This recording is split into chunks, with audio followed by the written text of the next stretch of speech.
Assalamualaikum warahmatullahi wabarakatuh. Alhamdulillahi rabbil alamin. Wassalatu wassalamu ala asrafil anbiya'i wal mursalin wa ala alihi wa ashabihi wa man tabi'ahum bi ihsan ila yaumiddin. Asyhadu an la ilaha illallah wa la syarika lahu wa asyhadu anna Muhammadan abduhu wa rasuluh sallallahu alaihi wasallam tasliman katsiran wa ba'd.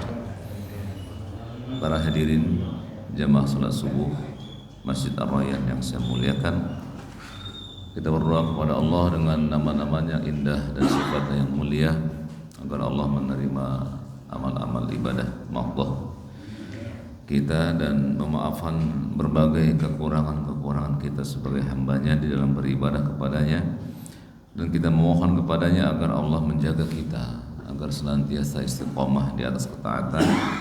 Kita lahir dalam keadaan muslim, besar dalam keadaan muslim, dan kita mohon kepada Allah agar diwafatkan dalam keadaan muslim. Bapak dan hadirin sekalian, kita lanjutkan pembahasan tentang mewaspadai penghancur pahala amalan. Ada 13 poin yang kita bahas pada pekan lalu. Sudah poin keberapa Pak Badarno? Masih ingat Pak Khardin? Bulan lalu, siapa yang masih ingat? Ada syirik besar, murtad, dan segala bentuk kekafiran, riya, berbuat bid'ah dalam agama, durhaka kepada orang tua, bergembira atas terbunuhnya seorang muslim, mengakui selain ayahnya sebagai orang tuanya, dan seterusnya. Sudah kita bahas sampai mana? Masih ingat? Ya, untungnya nggak ujian hari ini ya. Kalau ujian ntar nggak ingat. Baik, kita ulang sedikit saja ya. Jadi Bapak dan Ibu sekalian, jangan kita puas dengan amal-amal soleh kita. Bahkan Allah mengabarkan adanya golongan yang Allah hapus amal-amalnya nanti di hadapan Allah pada hari kiamat. Dan Allah berkata kepada Nabi yang mulia SAW, "Lain asyrakta la yahbatanna amaluk." Wahai Muhammad, kalau kamu berbuat syirik, kami hapus pahala amalmu. Kalau Nabi yang mulia sallallahu alaihi wasallam dan para rasul alaihi wassalatu wassalam dihapus oleh Allah kalau mereka berbuat syirik, apalagi selain mereka. Kemudian Allah berfirman dalam surat Al-Ghasyiyah, amilatun nasibah, bekerja keras lagi kepayahan.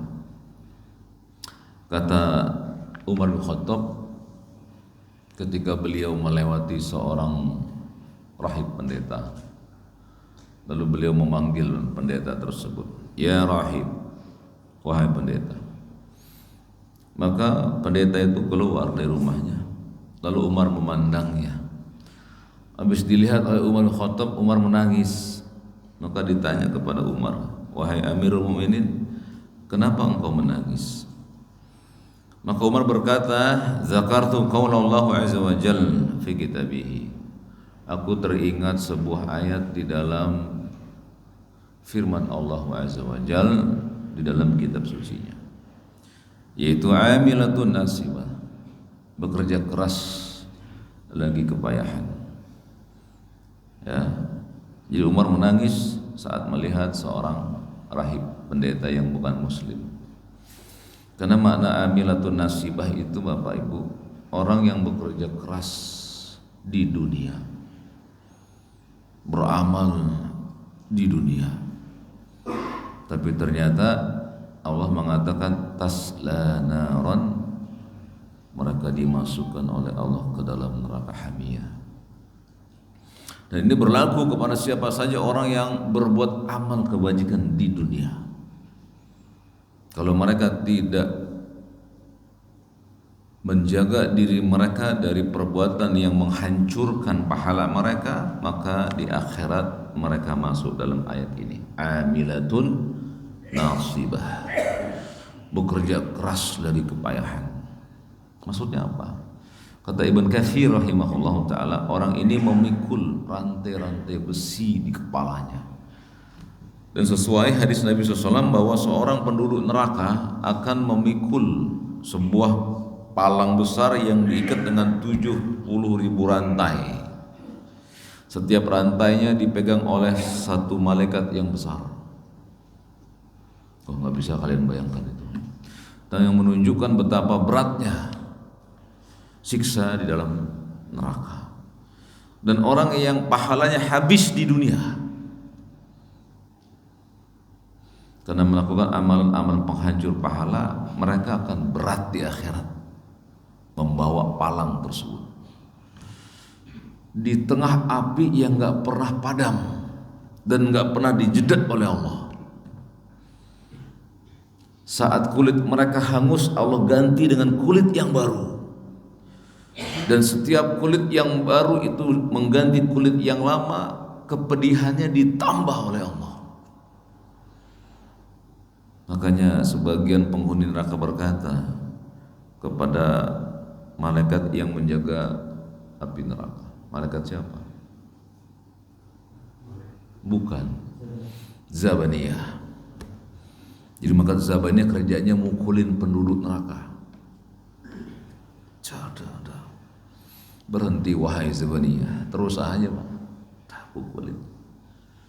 Ketika Allah berfirman dalam surat Tahrim, alaiha malaikatun ghilaz syidad, yang menjaganya itu, yang di dalam kobaran api neraka itu malaikat yang ghilaz dan syidad. Sebagian ulama tafsir berkata ghilaz itu tebal kulitnya, nggak mempan dengan api. Adapun syidad, hatinya nggak ada tega. Siapa sih kamu? Nggak peduli siapa yang disiksa, nggak peduli. Ya, jadi ghilazun, syidadun itu sifat bagi malaikat Zabaniyah yang menghantam setiap penduduk neraka. Yang dulu di dunia mereka beramal soleh, di akhirat hapus pahalanya. Ngeri kan ya. Jadi perbuatan ini yang saya sebutkan pada pertemuan yang lalu, syirik besar, murtad dalam agama. Ada nggak orang yang murtad dalam agama, Pak? Banyak, Pak. Allah menyebut mereka dzalika bi annahum summa kafaru.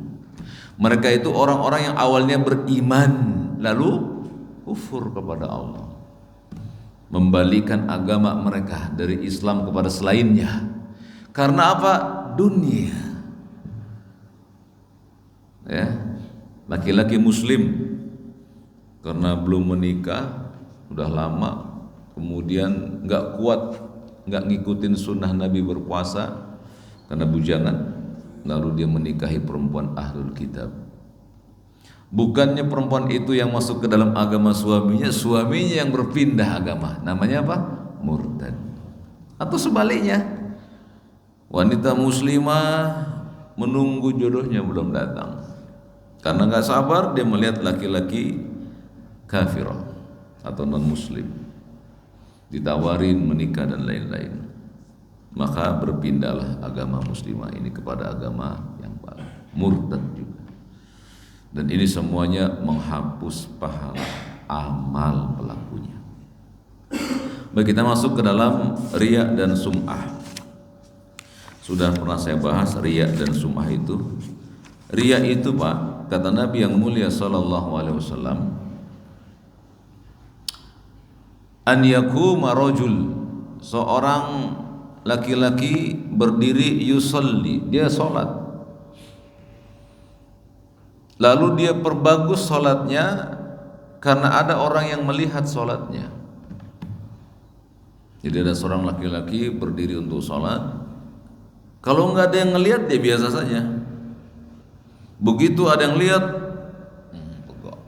yang tadinya bacaannya sembarangan, begitu ada yang nepak pundaknya, Pak, walhamdulillahi rabbil alamin, dibaguskan bacaannya. Inilah yang disebut hakikat riya. Dia beramal atau perbagus amalnya karena ada orang yang menyaksikan amalnya. Jika tidak ada, dia nggak perbagus amalannya, bahkan dia tidak mengamalkan amalan itu. Jadi riya ini dosa yang masuk ke dalam perbuatan syirik, tapi syirik kecil. Tapi jangan terpengaruh dengan kalimat kecil. Syirik kecil, kecil itu. Enggak gitu. Syirik kecil itu jembatan menuju syirik besar. Syirik besar mengeluarkan pelakunya dari Islam. Seperti berdoa kepada selain Allah, kepada benda mati, benda angkasa, dia minta kepada benda tersebut. Syirik besar. Saat itu pula dia keluar dari millatul Islam. Walaupun dia tetap sholat sampai dia bertobat kembali, meninggalkan perbuatan berdoa kepada selain Allah. Kemudian berkurban untuk selain Allah, sama juga itu, Pak. Syirik besar. Kemudian di bawah syirik besar ada syirik kecil. Orang yang melakukannya enggak keluar dari millatul Islam. Di antaranya, Pak, riya. Ketika orang sholat, bagusin sholatnya kalau ada orang, dia enggak keluar dari Islam. Yang hilang apanya? Pahala sholatnya hilang. Dia bersedekah, tapi kalau ada video kayak gini, di videoin dia sedekah. Kalau enggak videonya, enggak sedekah dia. Maka sedekahnya hilang pahalanya. Dia haji, dia umrah, difoto, ditampilkan di status dan di media sosial, hilang pahala haji dan umrahnya. Kenapa demikian, Pak? Kata para ulama, riya itu masuk ke dalam syirik kecil karena dua sebab. Sebab yang pertama, dia mengambil hak Allah yang berupa ibadah, yang harusnya hanya buat Allah, tapi ditandingi juga dengan buat makhluk. Haji umrah buat siapa, Pak? Buat Allah. Salat buat siapa? Qul inna salati wa nusuki wa mahyaya wa mamati lillahi rabbil alamin la syarikalah. Enggak boleh ada sekutu ketika kita beribadah, enggak boleh lagi ada yang kita tuju kecuali Allah saja.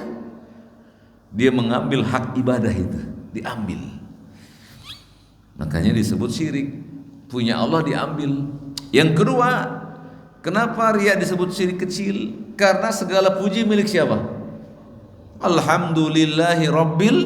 Segala puji-pujian milik dia, diambil buat dirinya. Ketika dia perbagus sholatnya, harapannya apa? Orang memujinya.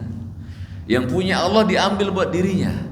Ibadah yang tadi punya Allah dikasih ke selain Allah juga.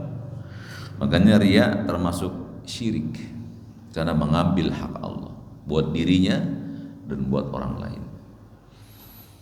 Dan dosa riya ini dosa yang akan membawa pelakunya menuju dosa besar, syirik besar. Setiap kali orang yang suka berbuat riya, pada satu saat nanti dia akan berbuat syirik besar, pasti.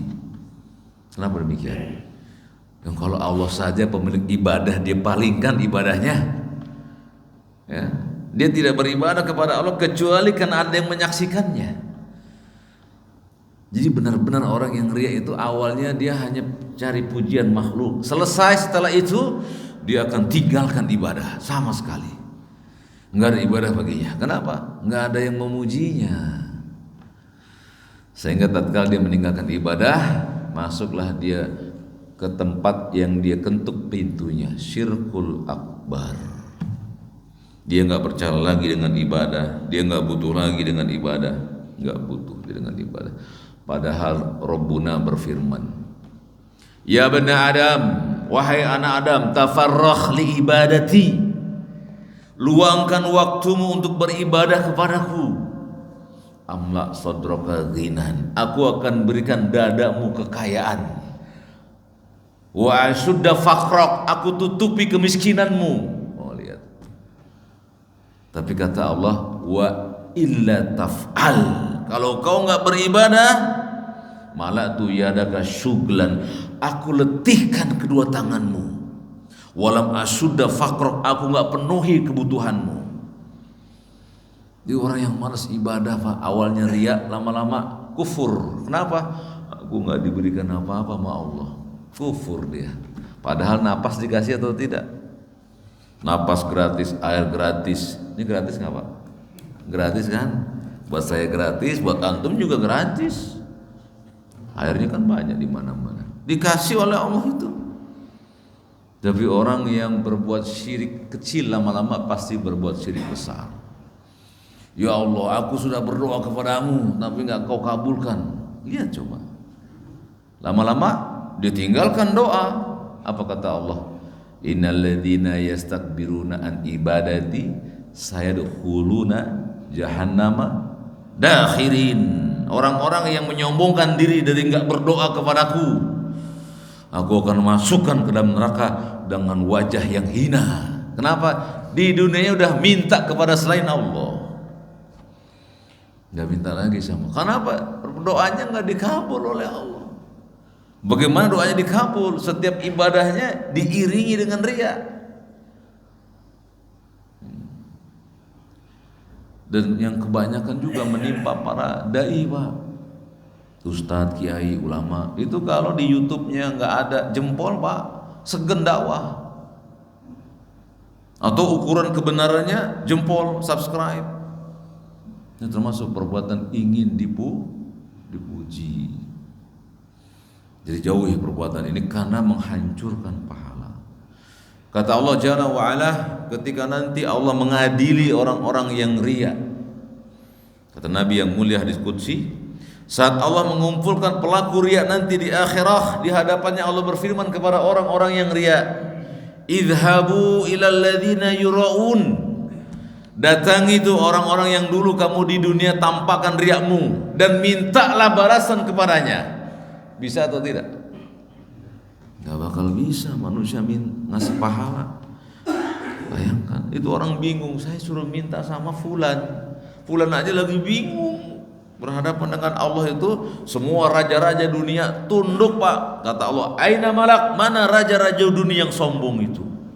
Dipanggil oleh Allah saat Allah menggulung langit dengan tangan kanannya. Aina malak, mana raja-raja dunia? Mana? Semua tunduk, Pak, semua. Presiden Indonesia, presiden luar negeri, nunduk palanya. Karena yang manggil raja di raja. Kalau panggil ainal malak, mana raja-raja dunia? Gak bisa apa-apa. Maka orang itu datang yang riya. Kau minta kepada orang yang dulu di dunia kau tampakkan riakmu. Ya dia bingung, gimana mungkin saya mendatangi manusia sementara semua manusia tertunduk wajahnya di hadapan Allah Jalla wa'ala. Ini menunjukkan, Pak, manusia itu gak ada apa-apanya. Saat nanti di yaumil akhirah semua kita, Pak, tertunduk. Kepala kita tunduk, hati kita tunduk. Gak ada yang berani mengangkat kepalanya, gak ada yang berani. Pada hari itu kata Allah apa, Pak? Al-yauma nakhtimu ala afwahihim. Kata Allah, pada hari itu kami bungkam mulut-mulut mereka. Wa tukallimuna aidihim. Kami jadikan tangan-tangan mereka berbicara. Wa tashhadu arjuluhum bima kanu yaksibun. Kami jadikan kaki-kaki mereka bersaksi atas apa yang dulu mereka kerjakan di dunia.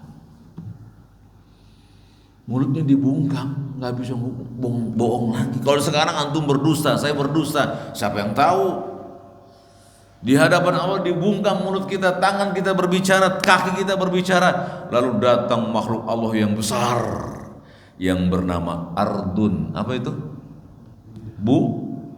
Bumi berbicara. Allah berfirman, Yauma idzin tuhadditsu akhbaraha. Pada hari itu bumi bercerita tentang orang-orang di atasnya. Kata bumi, Pak Khairuddin begini ya Robi, Pak Badarno begini, Pak Indra begini, Pak Ade, Pak, diceritain semuanya, Pak. Oleh siapa? Bumi. Kenapa bumi bisa berbicara? Bi anna rabbaka, karena Robnya menyuruh dia berbicara. Jadi bumi jadi saksi, kaki jadi saksi, tangan jadi saksi, saudara kita jadi saksi. Kan kalian nanti saksi kami, saya juga saksi kalian. Saya bersaksi kalian mempelajari din pada hari ini dan hari-hari yang lalu. Saya bersaksi itu, Pak. Demikian pula kalian bersaksi bahwa saya mengajarkan ilmu kepada kalian. Nanti semua kita bersaksi. Maka carilah teman-teman yang baik. Supaya apa? Menyaksikan kebaikan kita. Jangan semua orang ditemenin. Ya, pilih-pilih teman. Kenapa? Nanti akan ada dalilnya. Ya, baik, kita lanjutkan. Jadi riya termasuk penghancur pahala. Apa itu sum'ah? Kalau riya perbuatannya ingin dilihat. Kalau sum'ah ingin didengar. Jadi kalau riya itu saya berdiri di sini atau sholat supaya pengen dilihat oleh orang lain. Kalau sum'ah ingin didengar. Saya di rumah nyumbang di masjid, kemudian terdengar suara DKM ya bahwa fulan bin fulan menyumbang. Saya di rumah, itu kan saya itu. Diperdengarkan amalan saya. Saya senang, tapi begitu diumumkan namanya dari A sampai Z, nama saya nggak ada. Saya sebel. Ini DKM salah nyatet ini. Nama saya nggak ada. Protes dirinya. Itu namanya sum'ah. Ingin amalnya diperdengarkan. Dua-duanya sama, saudara kandung. Riya dan sum'ah sama-sama syirik kecil. Dosa pelakunya, pahala pelakunya dihapus. Apa kemudian ancaman Allah? Lihat Pak, Nabi bersabda, "Man sama'a sama Allahu bihi, wa man yura'i yura'illahu bihi." Barang siapa yang memperdengarkan amalannya, Allah akan perdengarkan aibnya di dunia. Dan barang siapa yang memperlihatkan amalnya, Allah akan pertontonkan nanti aibnya di dunia sebelum di akhirat. Jadi ngeri juga Pak, kita berbuat riya, sum'ah, nanti Allah akan tampilkan riya dan sum'ah kita di telinga-telinga hambanya. Bagi Allah mudah atau sulit? Dzalika 'alallahi yasir. Yang demikian itu bagi Allah mudah. Betul enggak? Allah mampu enggak menciptakan manusia tanpa ayah dan ibu? Hah? Siapa? Bapak kita Nabi Adam, ya tidak mampu Allah ciptakan itu. Ya, apalagi yang nggak ada ayahnya, mudah atau tidak? Siapa ya Nabi yang nggak ada ayahnya? Iya gampang bagi. Yang nggak ada bapak ibunya bisa Allah ciptakan. Dzalika 'alallahi yasir, mudah bagi Allah Subhanahu wa ta'ala. Kemudian Nabi mengatakan riya itu adalah syirik yang samar, tipis Pak. Ya kan tipis tuh syirik. Baik riya maupun sum'ah itu tipis dengan ikhlas. Siapa lupa namanya? Adun. Kok Adun sih Pak? Nama bagusnya Pak, masa Adun?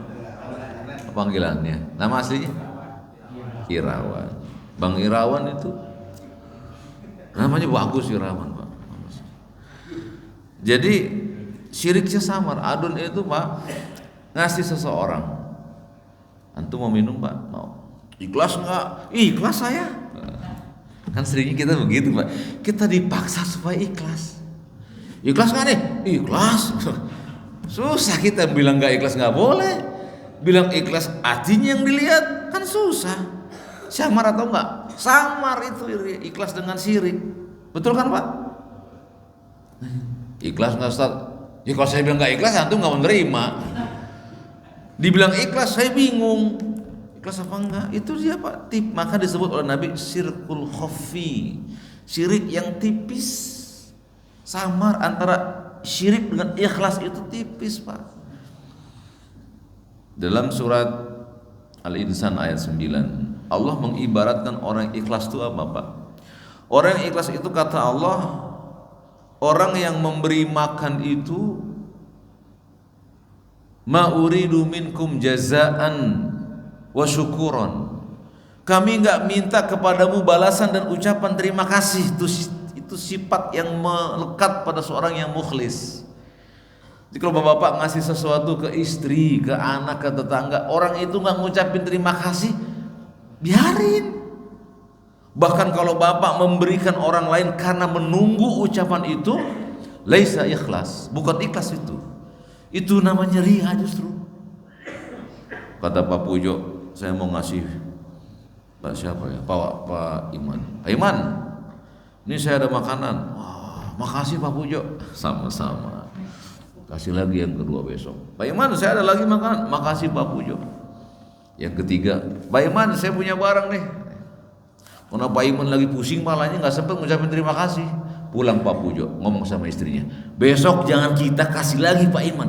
Kenapa Pak? Orang yang nggak tahu terima kasih. Pak Iman nggak ngucapin terima kasih, berhenti perbuatan Pak Pujo. Namanya apa kalau bukan menunggu syukuran? Maka Allah katakan orang-orang yang mukhlis itu dia nggak butuh dengan balasan dan ucapan terima kasih, nggak usah. Sekarang saya mau tanya sama Pak Pujo, bersedekah itu diperintahkan atau diharamkan? Diperintahkan kok. Pak Iman nggak ngomong terima kasih, tetap aja Pak Pujo harus sedekah, harus, karena ada perintahnya. Wa anfiqu mimma razaqnakum min qabl, dan perintahkanlah manusia itu agar memberikan infak kepada saudara-saudara sebagaimana dilakukan sebelum kita. Udah dilakukan oleh para nabi dan rasul. Jadi jangan berbuat itu karena menghapus pahala amal. Masuk dalam pengertian riya itu orang beramal senang kalau ada yang melihatnya dan sedih kalau nggak ada yang melihatnya. Yang kedua, dia meninggalkan amalan karena takut diejek manusia. Ngapainlah lewat sini. Mana Pak Haji? Aduh, saya belum haji. Akhirnya besoknya nggak sholat ke sini. Meninggalkan amalan karena ejekan manusia, syirik. Ya, nah perintahnya ke masjid kok. Mau dipanggil Pak Haji, mau nggak dipanggil tetap datang ke masjid, betul apa enggak? Jangan ditinggalkan ke masjidnya karena ucapan manusia. Jadi tipiskan ya antara syirik dengan ikhlas. Baik, kita lanjut yang berikutnya. Dicatat Pak, terus jangan keluar Pak.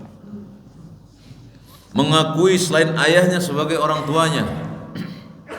Lagi viral sekarang Pak. Siapa yang ngikutin keviralan ini? Mengakui selain ayahnya sebagai orang tuanya. Maksudnya apa ini? Menjiplak nasab. Oh, langsung tuh yang suka nonton YouTube. Berfirman Allah Jalla wa Ala, "Ma ja'alallahu lirajulin min qalbina fi jawfihi wa ma ja'ala azwajakum alai tuzahiruna minhum ummahatikum wa ma ja'ala ada'iyaakum abna'akum dzalikum qaulukum bi afwahihim wallahu yaqulul haqqa wa huwa yahdis sabil." Ilal ayah. Kata Allah Jalla wa Ala dalam surat Al-Ahzab ayat keempat dan yang kelima. Tadi catat Pak, Al-Ahzab ayat 4 dan 5. Jadi kalau antum nanti diskusi dengan siapa saja Pak, jangan kalau diskusi kata Ustadz saya begini, jangan. Kata guru saya begini, jangan lagi begitu kita Pak sebagai muslim. Antum mengatakan kata Allah dalam Al-Quran begitu, kata Nabi dalam hadisnya begitu. Jadi antum gak fanatik dengan seseorang.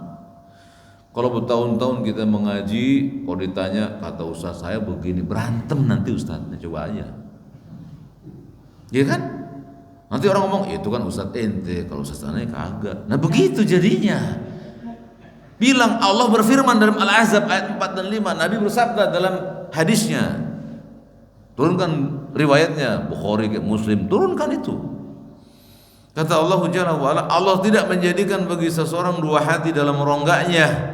Dia tidak menjadikan istri-istrimu yang kamu zihar itu sebagai ibumu, dan dia pun tidak menjadikan anak angkatmu sebagai anak kandungmu.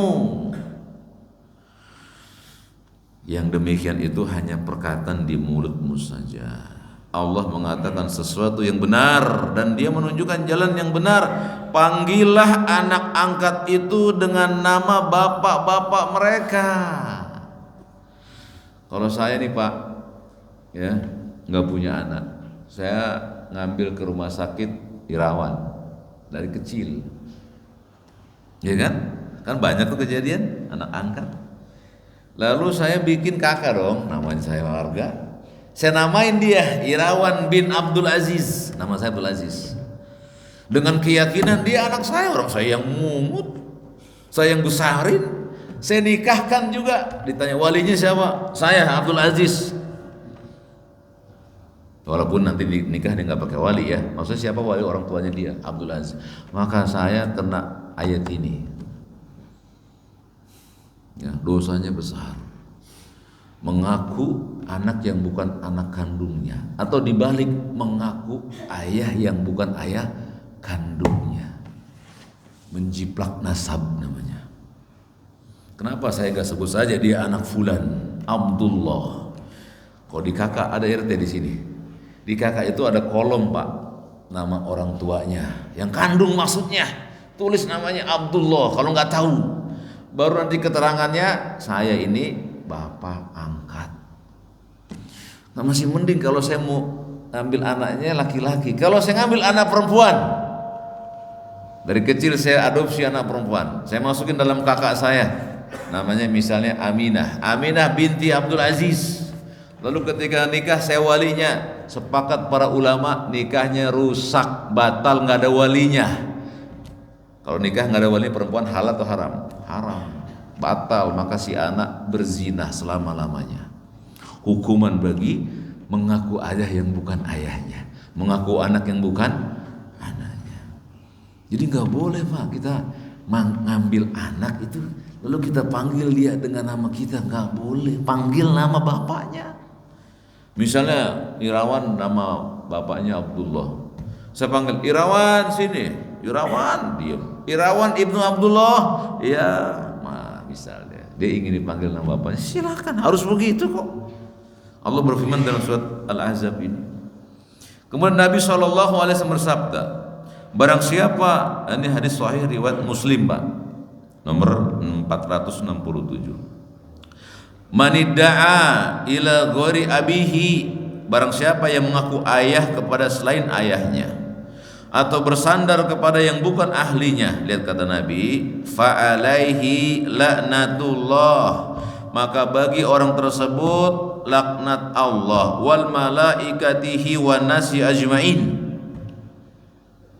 Bagi siapa yang saja mengaku orang lain sebagai ayahnya atau mengaku anak orang lain sebagai anaknya, maka baginya laknat Allah, laknat malaikat dan seluruh manusia yang berilmu. Melaknat orang tersebut. Jadi ringan atau berat pak Ade? Berat. Tapi boleh nggak saya manggil bapak Pak Badarno? Boleh, karena panggilan bapak bukan panggilan nasab.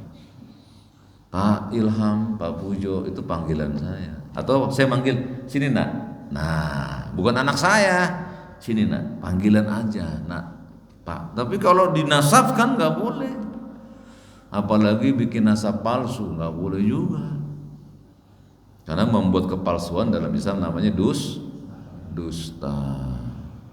Nggak ada yang saya sindir, nggak ada, ini kan ilmiah, dalilnya ini ya. Kemudian dalam hadis riwayat Bukhari juga nomor 6766, manida'a ila ghairi abihi wa huwa ya'lam, tuh kata Nabi, barang siapa yang mengakui ayah yang orang lain punya ayah itu kepada selain ayahnya sedangkan dia tahu itu bukan ayahnya, kata Nabi, fal jannatu alaihi haramun, maka surga haram baginya. Jadi ancaman bagi setiap orang yang mengaku orang lain sebagai anak kandungnya, ayah kandungnya, ibu bapak kandungnya, akan diharamkan surga baginya. Kalau haram surga berarti kepalanya hapus atau ada? Hapus. Setiap yang Allah masukkan dia ke dalam neraka berarti pahalanya hapus. Ya. Kemudian masih ada waktu Pak?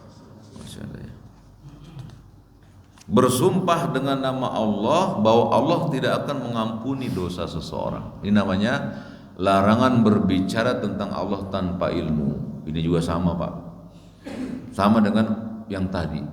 mengaku ayah orang lain sebagai ayahnya, mengaku anak orang lain sebagai anaknya, sama dengan poin yang terakhir ini, yaitu bersumpah dengan nama Allah bahwa Allah tidak akan mengampuni dosa orang lain atau dosa seseorang.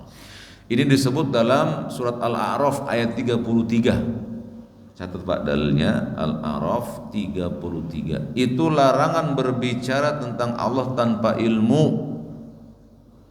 Setelah Allah menyebutkan tentang yang diharamkan, yang pertama adalah al-fawahish. Ya, kata Allah Subhanahu wa taala, "Qul innama harrama rabbiya al-fawahish." Kata Allah kepada nabinya, Pak. Sudah saya sampaikan di sini ya. Kalau Allah berfirman dalam Al-Qur'an ada kalimat qul, berarti Allah mewahyukan kepada Rasulullah untuk menyebutkan kalimat setelah qul. Qul huwallahu ahad. Berarti Allah firmankan kepada Nabi, wahai Nabi, ucapan ini Allahu ahad. Bisa dipahami. Nah, Allah berkata dalam surat Al-A'raf, qul, katakan Muhammad, innama harrama rabbiya al-fawahisha ma zahara minha wa ma batan. Allah menyebutkan dosa-dosa itu, Pak. Yang pertama dosa berbuat keji, zina, selingkuh, liwat. Apa liwat itu, Pak? Suka sama sejenis. Kalau sekarang namanya apa? LGBT. Itu, Pak, disebut oleh Allah. Allah haramkan itu. Ya, jangan dipelihara. Di-subscribe lagi, Pak, akunnya. Jangan. Kemudian kata Allah, wal ithma, dosa, pelanggaran syariat, wal baghya bi ghairil haq. Yang ketiga, melampaui batas tanpa alasan yang dibenarkan. Yang keempat, berbuat syirik tanpa ada bayinah dari Allah, nggak ada buktinya kalau itu perbuatan murni ikhlas, nggak boleh. Dan yang kelima kata Allah, wa antaqulu 'alallahi ma la ta'lamun. Engkau berbicara tentang Allah di mana engkau nggak punya ilmunya. Apa maksudnya, Pak? Kata Abdullah bin Abbas radhiyallahu anhuma, seorang pentafsir Al-Qur'an dari kalangan sahabat. Jadi, Pak, pentafsir Al-Qur'an yang pertama dalam sejarah umat Nabi Muhammad, beliau. Siapa itu? Abdullah bin Abbas. Beliaulah pentafsir Al-Qur'an yang pertama, yang didoakan oleh Rasulullah sebagai pentafsir Al-Qur'an dan ahli ta'wil. Dan semua ahli tafsir sampai hari kiamat merujuk kepada beliau. Kata Abdullah bin Abbas, maksudnya berbicara tentang Allah tanpa ilmu, engkau berkata-kata tentang agama Allah tapi tidak bersumber dari kitabullah dan sunnah Rasulullah. Ya, misalnya Bang Irawan duitnya hilang, dompetnya hilang, lalu nyari dompet saya mana, ketemu lah sama Pak Badarno. Tahu nggak, di pojok sana itu ada namanya Mbah Ade. Ngapa dia? Dia bisa tahu tempat dompet kamu hilang. Masa sih? Iya. Kemudian begitu Pak Irawan pengen nyamperin Bang Ade, ingat firman Allah, qul la ya'lamu man fis samawati wal ardil ghaiba illa Allah. An-Naml ayat 65. Tidak ada yang mengetahui yang gaib di langit dan bumi kecuali Allah. Batalkan. Nggak boleh datangi dia. Karena nggak ada tahu yang gaib di langit dan bumi kecuali. Kita sukanya begitu, Pak. Barang hilang cari ke orang nggak pinter. Ya kan? Orang nggak pinter siapa itu? Itu orang yang tahu gaib. Dia bukan orang pinter, orang nggak pinter. Nggak ada yang tahu, Pak. Bahkan Nabi SAW tidak tahu yang gaib kecuali wahyu. Kenapa beliau tahu banyaknya penduduk neraka perempuan? Dari mana taunya? Wahyu. Dari mana Nabi tahu bahwa di Sidratul Muntaha ada bapak para Nabi Ibrahim sedang bersandar? Wahyu. Kalau nggak dikasih wahyu, beliau nggak tahu. Buktinya datang kepada beliau seorang laki-laki berpakaian bagus, Pak. rambutnya disisir bagus, badannya bagus. Orang ini bertanya kepada Nabi, kapan datangnya hari kiamat? Gitu kata orang itu. Ya tidak, apa kata Nabi? Yang bertanya dan yang ditanya nggak tahu. Nabi nggak tahu kok itu. Dan ternyata yang datang siapa? Malaikat yang Allah suruh, itu Jibril, untuk bertanya tentang Nabi, mengajarkan Islam. Ya, Nabi nggak tahu apa-apa yang gaib, Pak. Kalau Allah nggak wahyukan beliau. Nah, kita harus taklid kepada beliau. Kalau beliau nggak tahu yang gaib, jangan sok tahu kita ini umat beliau tahu yang gaib. Kita siapa? Ya, maka jangan datangin orang-orang yang bisa mengetahui yang gaib. Kalau perlu datangi buat meruqyah orang itu, karena orang itu terkena gangguan syaitan. Kok gitu, Pak? Karena dalam surat Al-Mulk, setan itu berundak-undak menuju apa? Langit untuk mencuri berita. Wa ja'alna rujuman lisyayatin. Lalu Allah jadikan bintang-bintang untuk melempar setan. Tapi dia sempat mencuri berita dari langit, dikabarkan tuh punyanya Irawan hilang, adanya di sono, dicuri beritanya. Lalu si setan ini mendatangi temannya, tapi ini misal aja ya, bukan teman setan, mendatangi temannya di dunia, dibisikin Irawan barangnya di sini. Jadi sebetulnya mereka tahu tuh bukan karena hebat, Pak, karena temennya nyolong berita di langit. Maka Allah katakan mereka dilemparkan oleh Allah dengan bintang. Wa ja'alna rujuma lisyayatin, lempar oleh Allah. Jadi nggak boleh ada orang Islam yang mengatakan bahwa saya tahu tanpa berkiblat dengan Quran dan Sunnah. Hadisnya panjang, Pak, saya ringkas. Di zaman Nabi di zaman kata Nabi, di zaman Bani Israel ada dua orang yang bersaudara. Yang satu rajin ibadah, yang satu lagi rajin maksiat. Kata yang rajin ibadah, aqsir, berhenti kamu dari berbuat maksiat. Sekali, dua kali, tiga kali masih begitu, Pak. Berhenti kamu dari perbuatan maksiat.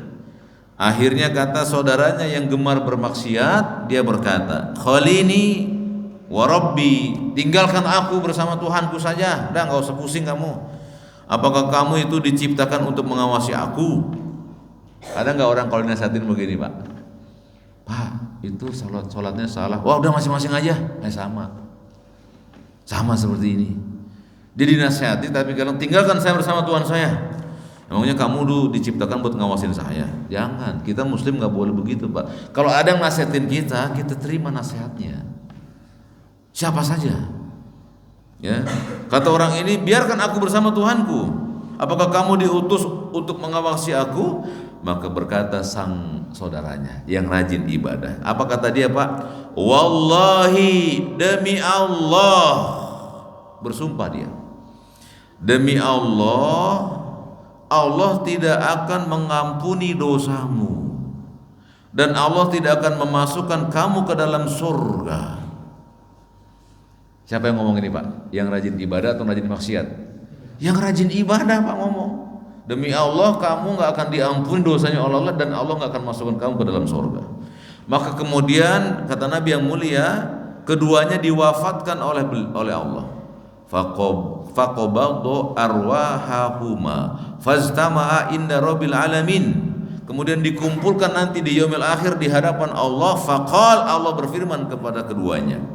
Allah kemudian berfirman kepada orang yang rajin ibadah, yang mengatakan demi Allah kamu nggak diampuni, nggak masuk surga. Apa kata Allah? Nabi mengatakan, akunta bi aliman au kunta ala ma fi yadi qadiran.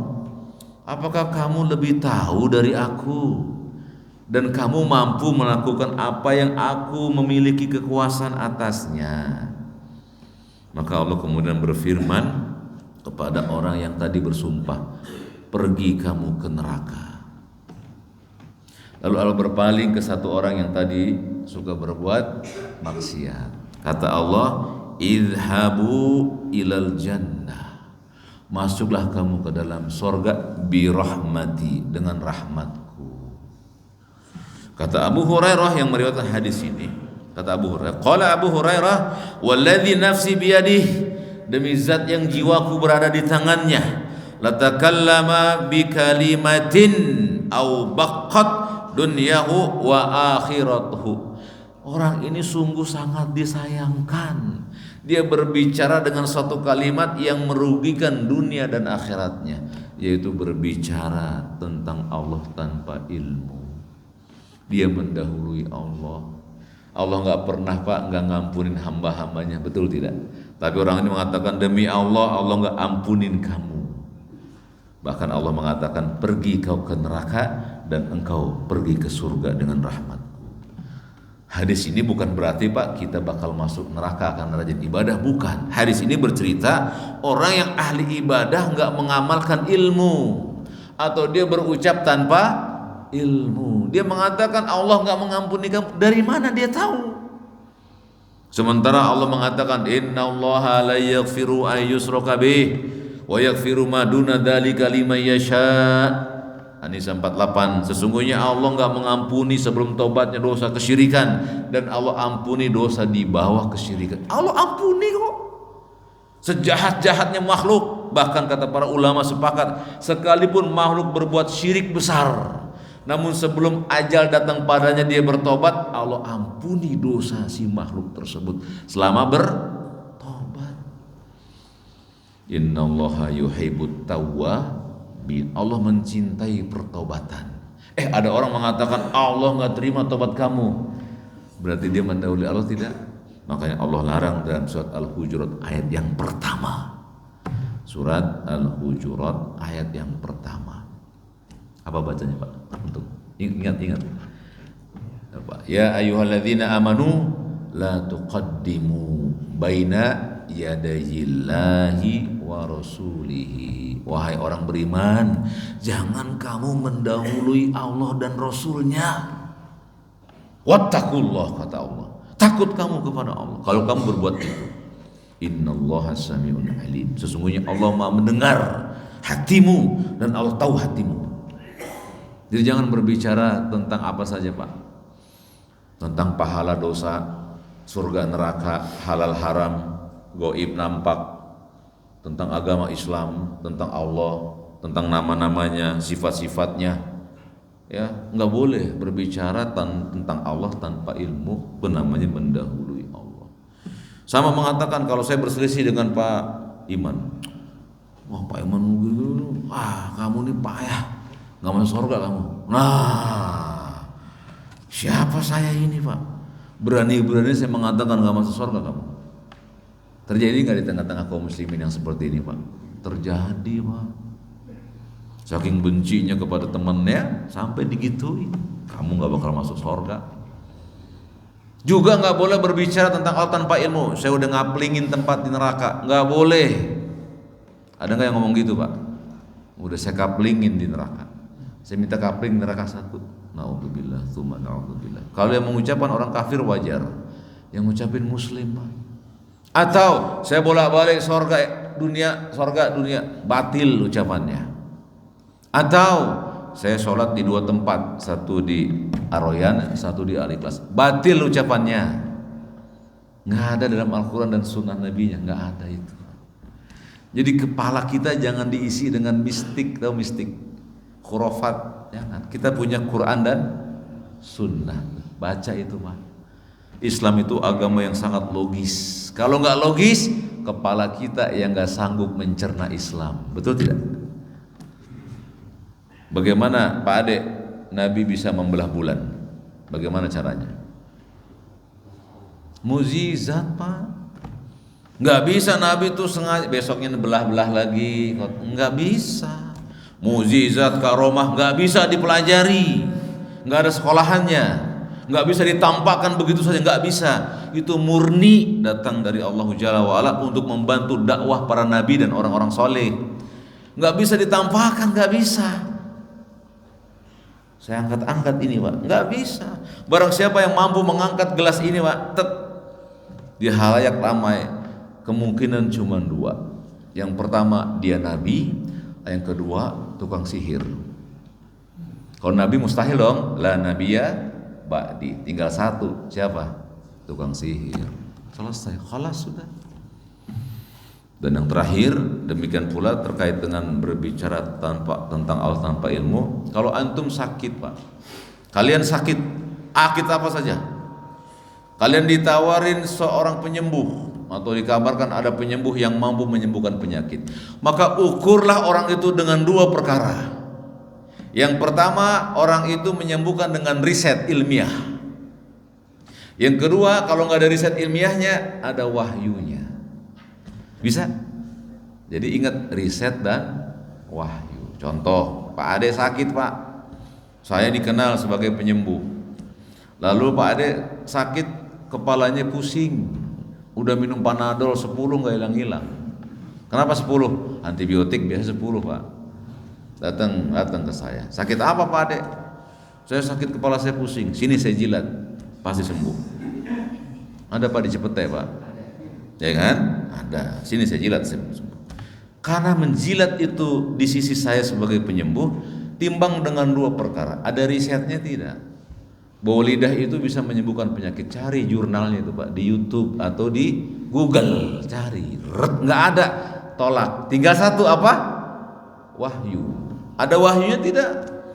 Bahwa Nabi bersabda, sesungguhnya jilatan seseorang menyembuhkan penyakit. Nggak ada, tolak, selesai. Cari yang lain. Ada orang kesurupan, Pak. Mau kesurupan? Enggak, jangan. Misalnya, dikasih air, dikasih Panadol, nggak sembuh, di riset. Oh ya, riset nggak bisa, nggak ada obat kesurupan. Di ruqyah sembuh, di riset kan nggak ada. Di wahyu ada nggak ruqyah buat menyembuhkan? Bisa, terima wahyunya, selesai sudah. Tapi yang aneh-aneh kalau dua ini nggak ada padanya, tolak. Sekalipun yang menyembuhkan itu, Pak, wah kayak saya nih, Pak, besar orangnya, pakai bijinya numpuk banyak. Misalnya gitu ya. Terus di sini samping saya Quran, sininya bertumbuk-tumbuk ayat-ayat suci. Tetap saja tolak. Kalau bertentangan dengan firman Allah dan hadis Nabi sallallahu. Itulah muslim. Jadi muslim itu kepala dan dadanya isinya syariat. Syariat siapa? Syariat dia. Bukan syariat makhluk. Kepala dan dada kita mesti isinya syariat, Pak. Karena Allah mengatakan, wa ma khalaqtul jinna wal insa, tidak kuciptakan jin dan manusia kecuali beribadah kepadaku. Berarti dalam tubuh manusia ada perintah beribadah dan larangan menyekutukan Allah. Aqulu qouli hadza wa astaghfirullahaladzim li wa lakum wa lisairil muslimina min kulli dzambin fastaghfiruhu innahu huwal ghafurur rahim.